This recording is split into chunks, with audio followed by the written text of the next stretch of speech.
जब हजरत नूह अलैहिस्सलाम अल्लाह के हुक्म से कश्ती बना रहे थे, हर रोज एक बूढ़ी मोमिना औरत अपनी एक छोटी सी गठरी उठाकर उनके पास आती। वो कहती, ए अल्लाह के नबी, कश्ती कब रवाना होगी? नूह अलैहिस्सलाम मुस्कुराकर फरमाते, अभी देर है, वक्त आने दो। वो औरत वहीं बैठी रहती, पूरा दिन इंतजार करती और फिर शाम होते ही वापस चली जाती। ये सिलसिला कई दिनों तक चलता रहा। एक दिन हजरत नूह अलैहिस्सलाम ने उस बूढ़ी औरत से कहा, ए बूढ़ी अम्मा, जब जाने का वक्त आएगा तुझे बता दिया जाएगा। वो औरत सर झुकाकर चल दी, लेकिन दिल में ये यकीन लेकर बैठ गई कि जब कश्ती चलेगी नबी मुझे जरूर बुलाएंगे। वक्त गुजरता गया, फिर अल्लाह का अजाब आ गया। जमीन पर बारिश का तूफान आया, पानी हर तरफ फैल गया और नूह अलैहिस्सलाम की कश्ती रवाना हो गई। लेकिन नूह अलैहिस्सलाम उस औरत को बुलाना भूल गए। एक नबी से भूल? जी हाँ, ज़ाहिरी तौर पर ऐसा ही हुआ। तूफान थम गया, समुंदर की लहरें रुक गईं। कुछ वक्त बाद हजरत नूह अलैहिस्सलाम के दिल में आया कि चलकर उस शहर को देखा जाए जहाँ से सब कुछ शुरू हुआ था। वो अपनी कश्ती से उतरे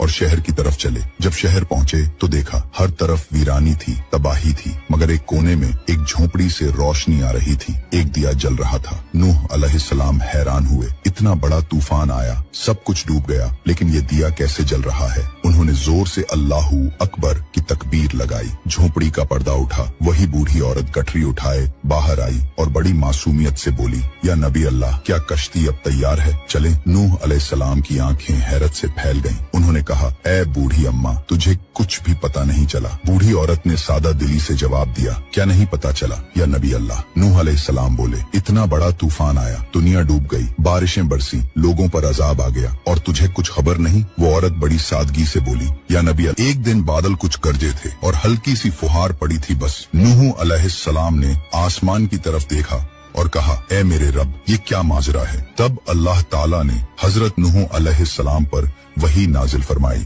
ए मेरे प्यारे नबी, इस औरत के दिल में तुम्हारी मोहब्बत थी और तुमने उससे वादा किया था कि जब कश्ती रवाना होगी तुम उसे ले चलोगे। तुम अपने वादे को भूल गए, लेकिन मैं रब्बुल आलमीन तुम्हारे वादे का भी जिम्मेदार हूँ। मैंने अपने अजाब को उस तक पहुंचने ही नहीं दिया। उसे एहसास तक नहीं हुआ कि कैसा अजाब आया और चला भी गया। इमाम सज्जाद अलैहिस्सलाम ने जब ये वाकया बयान किया तो अपने पास बैठे मोमिनों से फरमाया, ए मोमिनों, इस हदीस को क़यामत तक के मोमिनों तक पहुंचाना तुम पर वाजिब है। उन्हें बता दो, जो हमसे मोहब्बत करेगा क़यामत का अजाब जरूर आएगा, लेकिन जिस तरह उस मोमिन औरत को पता नहीं चला, हमारे मोमिनों को भी एहसास नहीं होगा कि कब क़यामत आई।